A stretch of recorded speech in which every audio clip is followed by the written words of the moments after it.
জীৱন সম্পৰ্কে ভালকৈ বুজাৰ সময় নৌহওঁতেই পিতৃ মাতৃক হেৰুৱাই ঘাট মাউৰা হোৱা তিনিগৰাকী যুৱতী তথা কিশোৰী মোৰ লগত এই মুহূৰ্তত উপস্থিত আছে।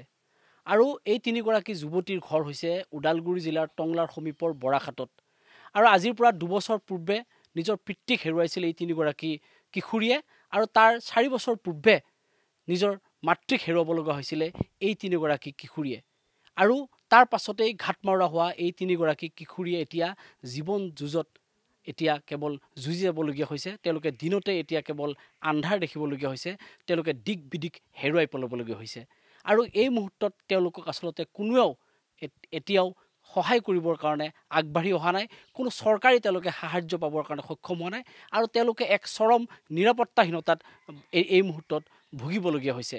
মই এই কৰুণ কাহিনী লৈ মই তেওঁলোকৰ ঘৰত এই মুহূৰ্তত উপস্থিত আছোঁ, আৰু মই পুনতে তেওঁলোকক দেখুৱাইছোঁ এই তিনিগৰাকী কিশোৰী যিয়ে আজিৰ পৰা 2 বছৰ পূৰ্বে নিজৰ মাতৃক হেৰুৱাইছিলে আৰু 4 বছৰ পূৰ্বে নিজৰ পিতৃক হেৰুৱাই ঘাট মাউৰা হৈছিলে এই তিনিগৰাকী যুৱতী।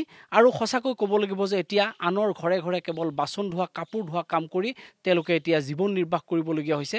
তেওঁলোকে পঢ়া আধাতে এৰিবলগীয়া হৈছে, কাৰণ তেওঁলোকে পঢ়াৰ প্ৰতি যি মন আছিলে সেই মন কিন্তু তেওঁলোকৰ নোহোৱা হৈ পৰিল, কাৰণ তেওঁলোকে এতিয়া চলিবৰ কাৰণে সম্পূৰ্ণৰূপে অসুবিধা হৈ পৰিছে। দিনত তেওঁলোকৰ যি খোৱা বোৱাৰ কাৰণে বা কাপোৰ কানিৰ কাৰণে বা থাকিবৰ কাৰণে যিখিনি সা সুবিধাৰ প্ৰয়োজন সেইখিনি তেওঁলোকৰ এতিয়া নাই বুলি ক'ব লাগিব। কাৰোবাৰ ঘৰত তেওঁলোকে বাচন ধুই মাত্ৰ 100 টকা পায়, বা কাৰোবাৰ ঘৰত কেতিয়াবা তেওঁলোকে কাপোৰ ধুই 100 টকা পায়, আৰু তেনেকৈ নিজৰ পৰিয়ালটো বা নিজৰ পেটটো আচলতে চলাবলগীয়া হৈছে। এই তিনিগৰাকী কিশোৰী এতিয়া দিক বিদিক হেৰুৱাই পেলাবলগীয়া হৈছে। ইয়াৰ অঞ্চলৰ 2-এগৰাকী ব্যক্তিয়ে সহায় সহযোগিতা কৰে যদিও তেওঁলোকে আচলতে চৰম নিৰাপত্তাহীনতাত ভুগিছে, এই কাৰণেই যে পেৰালাইচিছ বেমাৰত ভুগি নিজৰ পিতৃক হেৰুৱাইছিলে আৰু জণ্ডিছ ৰোগত আক্ৰান্ত হৈ নিজৰ মাতৃক হেৰুৱাবলগীয়া হৈছিলে এই তিনিগৰাকী কিশোৰী। এগৰাকীৰ নাম হৈছে তোমাৰ নামটো কি হৈছে? মীৰা গুৰ। আৰু আনগৰাকীৰ নাম হৰিপ্ৰিয়া গুৰ। আৰু এগৰাকী নিৰ্মালী গুৰ। এয়া মীৰা, নিৰ্মালী আৰু হৰিপ্ৰিয়া, এই তিনিগৰাকী কিশোৰী এতিয়া যৌৱনৰ দুৱাৰদলিত তেওঁলোকে ভৰি দিছে, আৰু তাৰ পাছতে এক চৰম নিৰাপত্তাহীনতাত ভুগিছে বুলি ক'ব লাগিব। চাওক তেওঁলোকৰ এতিয়া চকু পানী, কাৰণ তেওঁলোকে পিতৃ মাতৃক হেৰুৱাৰ বেদনাৰ লগতে তেওঁলোকে চলিবৰ কাৰণে এতিয়া উপায় নোহোৱা হৈছে। চৰকাৰী কোনো সহযোগিতা পোৱা নাই, কোনো আঁচনিয়ে তেওঁলোকক আজিলৈকে ঢুকি নোপোৱাটো কিন্তু এক চৰম দুৰ্ভাগ্যজনক বিষয় বুলি ক'ব লাগিব। মই তেওঁলোকৰ পৰা পুনতে কিছু কথা জানিবৰ কাৰণে চেষ্টা কৰিম। তোমালোকৰ দেউতা আৰু মা ঢুকোৱাৰ পিছত এতিয়া তোমালোকে কেনেকৈ চলিছা? প্ৰথমতে মা ঢুকাওঁতে দেউতাই আমাক চাইছিলে, বস্তু অভাৱ দিয়া নাছিলে। পিছত দেউতাৰো পেৰালিছ হোৱাৰ পাছত দেউতাও পৰি গ'ল বিচনাত পৰি এমাহমান বিচনাতে পৰিল। তাৰ পাছত আৰু ময়ো পঢ়ি আছিলোঁ, তেতিয়া পঢ়ি থাকোঁতে আৰু পঢ়া বাদ দিবলগীয়া হ'ল। তাৰমানে ঘৰত আৰু কোনো সহায় কৰোঁতাও নাই, বা তেল নিমখ খাবলৈ পইচা নাই। এনেকৈ মই ঘৰ কাঠি মুচিবলৈ ধৰিলোঁ, বেলেগৰ ঘৰত বাচন ধুলোঁ, কাপোৰ ধুলোঁ, ধুই তেনেকৈ তেল নিমখখিনি আনি চলাই আছিলোঁ। তাৰপিছত দেউতাও ঢুকোৱাৰ পাছত আৰু আমি অকলশৰীয়া হৈ গ'লোঁ। খুৰাটো আমাৰ ঘৰত নথকাও হ'ল, আইতা আছিলে, আইতাও নথকাও হ'ল। তাৰপিছত আমি কি কৰিম, তিনিজনীয়ে সাহসেৰে থাকিবলৈ ধৰিলোঁ। আৰু এতিয়া তোমালোকে ৰাতি ভয় কৰা নে, বা ভয় লাগে নে তোমালোকে? ৰাতি ভয় লাগিলে কি হ'ব, থাকিবতো লাগিবই। কিমান হাজিৰা পোৱা তুমি কাম কৰিব গ'লে? 100 টকা, ক'ৰবাত 150 টকা সেনেকৈ।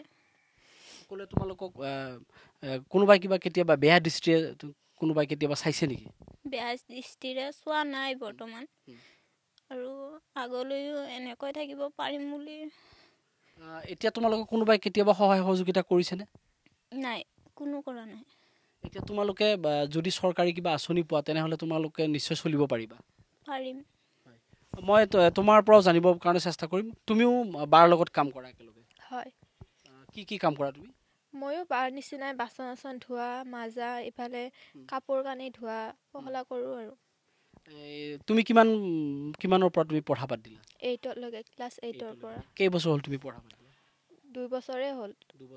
তাৰমানে এইবাৰ তুমি ক্লাছ 10ত হ'লাহেঁতেন? হয়। তোমাৰ ভনীজনী পঢ়ি আছে নে নাই? পঢ়ি আছে 7ত ক্লাছ। তাইতো কাম কৰিব নাযায় ক'তো? নাযায়, আমি যাবলৈ নিদিওঁ, আমাৰ বেয়া লাগে। তোমালোক দুজনীয়ে কাম কৰা? হয়। হয়, খুব বেদনাদায়ক কথা এইটোৱে যে নিজৰ এইগৰাকী সৰু ভনী আৰু সৰু ভনীজনীয়ে এতিয়াও পঢ়ি আছে আৰু তেওঁলোকে বেয়া লাগে কাৰণে বা তাইৰ কাম কৰা আনৰ ঘৰত কাম কৰাৰ বয়স আচলতে এজনীৰো হোৱা নাই, তথাপিও তাই বেছিকৈ সৰু হৈ আছে কাৰণে তেওঁক আচলতে এই দুগৰাকী ভগ্নীয়ে বাইদেউকে ক'তো কাম কৰিবলৈ নিদিয়ে। মই ওচৰৰ পৰা যিসমূহ প্ৰতিবেশী আছে মই তেওঁলোকৰ পৰা অকণমান জানিবৰ কাৰণে চেষ্টা কৰিম। এতিয়া অকণমান আগুৱাই আহিব। এওঁলোকৰ এই গোটেই পৰিৱেশটো আপোনালোকে সদায় দেখি আহিছে, চৰকাৰক কি অনুৰোধ কৰিব, কিবা অনুৰোধ কৰিব নেকি চৰকাৰক? অনুৰোধ মানে কিবা যদি সহায় সুবিধা কৰে তেতিয়াহ'লে আমি ভাল পাওঁ আৰু ছোৱালীকেইজনী যাতে ভালে ভালে চলিব পাৰে, কিবা এটা লাইন দিলে আমি ভাল পাওঁ। এওঁলোকৰতো চলাত বহুত কষ্ট হয়। কষ্ট হ'লে এতিয়া আমি কি কৰিম আৰু, উপায়টো নাই। যিখিনি পাৰোঁ আমি এনেই ধৰ ওচৰ চুবুৰীয়া হিচাপে সহায় কৰোঁ, কিন্তু বেলেগে আৰু সেইটো হেৰি কৰিব পৰা নাই আৰু কি কৰিম আৰু উপায়টো। তেওঁলোকে আনৰ ঘৰতে কাম কৰি থাকে, কাম কৰে, আনৰ ঘৰত আচলতে কাম কৰি পেট পৰ্বতাব লগা হৈছে এওঁলোকে। মোৰ লগত অসম জাতীয়তাবাদী যুৱ ছাত্ৰ পৰিষদ টংলা আঞ্চলিক সমিতিৰ এগৰাকী বিষয়ববী আছে, সভাপতি আছে মোৰ লগত, মই তেওঁৰ পৰা জানিবৰ কাৰণে চেষ্টা কৰিম। কি ক'ব, আমি গোটেই পৰিৱেশটো দেখাই পালোঁ। এই তিনিগৰাকী কিশোৰী অকালতে নিজৰ পিতৃ মাতৃক হেৰুৱাই এতিয়া আনৰ ঘৰে ঘৰে কাম কৰিবলগীয়া হৈছে। তেওঁলোকৰ চলিবৰ কাৰণে কোনো ব্যৱস্থা নাই বা কোনো লাইন নাই তেওঁলোকৰ, কি ক'ব? পোনপ্ৰথমে প্ৰাক নিজক ধন্যবাদ জনাইছোঁ যে এটা অত্যন্ত দৰিদ্ৰ পৰিয়াল আপোনালোকে টিভিৰ মাধ্যমেৰে, চেনেলৰ মাধ্যমেৰে যি এটা ফ'কাছত আনিছে। আৰু এটাই কথা চৰকাৰলৈ আমাৰ অনুৰোধ থাকিল যে এনেকুৱা পৰিয়ালবিলাক চৰকাৰে বিচাৰিব লাগে। আচলতে স্থানীয় বিধায়ক আছে, স্থানীয় MCLA মহোদয় আছে, ইয়াতে MP মহোদয়ৰো সমষ্টি পৰে, গতিকে গোটেইখিনি বিষয় চৰকাৰী আঁচনিয়ে ঢুকি পাব লাগে। কাৰণ চৰকাৰে বহুত আঁচনি ঘোষণা কৰিছে, কিন্তু এইবিলাক পৰিয়াল চৰকাৰৰ আঁচনিয়ে ঢুকি পোৱা নাই। ফলত এনেকুৱা পিতৃ মাতৃহীন পৰিয়ালবিলাক এনেদৰে নিজেই মানে পেটৰ ভাতমুঠিৰ কাৰণে বিভিন্ন কামত ব্যৱহৃত হৈছে বা ওলাই যাবলগীয়া হৈছে। গতিকে আমি জাতীয়তাবাদী যুৱ ছাত্ৰ পৰিষদে চৰকাৰ পক্ষক বা বিভাগীয় কৰ্তৃপক্ষক আমি অনুৰোধ জনাব বিচাৰিছোঁ যে যিকোনো প্ৰকাৰে এনেকুৱা পৰিয়ালবিলাকক বা এই তিনিগৰাকী পৰিয়ালৰ মানে ব্যৱস্থা ল'ব লাগে। আমিও জাতীয়তাবাদী যুৱ ছাত্ৰ পৰিষদে কিছু কথাখিনি গম পাই আমি আগবাঢ়ি আহিছোঁ বা পিছত ইয়াৰ যোগেদি কিছু সহায়ৰ আমি ব্যৱস্থা নিশ্চয় কৰিম। আৰু ভৱিষ্যতে যাতে ওচৰৰ পাজৰৰ মানুহখিনি আচলতে অলপ আৰ্থিকভাৱে দুৰ্বল, গতিকে অসমৰ বিভিন্ন প্ৰান্তৰ মানুহে যদিও সহায় সহযোগিতা আগবঢ়ায় এই পৰিয়ালটো নিশ্চয় সিহঁতে অন্ততঃ নিজৰ ভৰিত থিয় দিব পৰা এটা পৰিস্থিতি আহিব। এতিয়াও বহু মহানুভৱ মানুহ আছে যিয়ে তেওঁলোকৰ দায়িত্ব ল'ব পাৰে। হয়, আমিও কাটৰ অনুৰোধ জনাইছোঁ ইয়াৰ পৰাই যাতে তেনেকুৱা ব্যক্তি ওলাই আহক, ওলাই আহি এইসকল দুৰ্ভগীয়া পৰিয়ালৰ এই ছোৱালী তিনিগৰাকীৰ দায়িত্ব লওক, লৈ তেখেতসকলৰ অন্ততঃ বিয়াৰ সময়লৈকে যদিও দায়িত্ব ল'ব পাৰে বা কিছু সুবিধা কৰি দিয়ে, তো ভৱিষ্যত দিনত তেখেতসকলৰ জীৱন সুৰক্ষিত হ'ব বা ভৱিষ্যত অলপ উজ্জ্বল হ'ব, তাকে কামনা কৰিছোঁ। আৰু আমিও স্থানীয় মানুহ হিচাপে আমি পুনৰবাৰ প্ৰশাসনক অনুৰোধ জনাইছোঁ, ব্যৱস্থাবিলাক আঁচনিবিলাকে ঢুকি পাব লাগে, বিভাগীয় কৰ্তৃপক্ষক অনুৰোধ জনাব লাগে। পাৰিলে এটা স্থায়ী কিন্তু এটা মানে নিৰাপত্তা লাগে, স্থায়ী নিৰাপত্তা লাগে। আৰু স্থায়ী নিৰাপত্তা দি যাতে ভৱিষ্যতে অন্ততঃ বিয়াৰ বয়সলৈকে মানে প্ৰাপ্তবয়স্ক হোৱালৈকে, নাগৰিক হোৱালৈকে, তেতিয়ালৈকে অন্ততঃ চৰকাৰৰ কিছু সা সুবিধাৰ যোগেদি যদি তেখেতসকলে নিজকে ৰাখিব পাৰে, তেতিয়াহ'লে নিশ্চয় এজন সুনাগৰিক হৈ নিজৰ ভৱিষ্যতটো নিজে চলাব পাৰিব।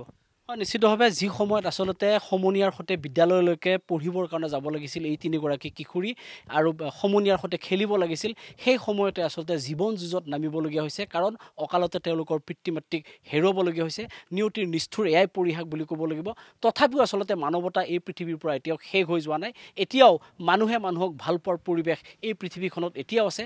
চৰকাৰখনৰ এতিয়াও বহু এনেকুৱা আঁচনি আছে যিসমূহ আঁচনি এনেধৰণৰ ঘাট মাউৰা কিশোৰী বা ল'ৰা ছোৱালীক বা কণ মইনাসকলক সহায় কৰাৰ যি আঁচনি আছে, সেই আঁচনি আচলতে এওঁলোকক দিব লাগে। নহ'লে এনেকুৱা ধৰণৰ এই অনাথ শিশুসকল বা এই তিনিগৰাকী কিশোৰী কালৰ গৰ্ভত হয়তো বিলীন হৈ যাব বা ক'ত নিশেষ হৈ যাব তাৰ কোনো ঠিকনা নোহোৱা হৈ পৰিব।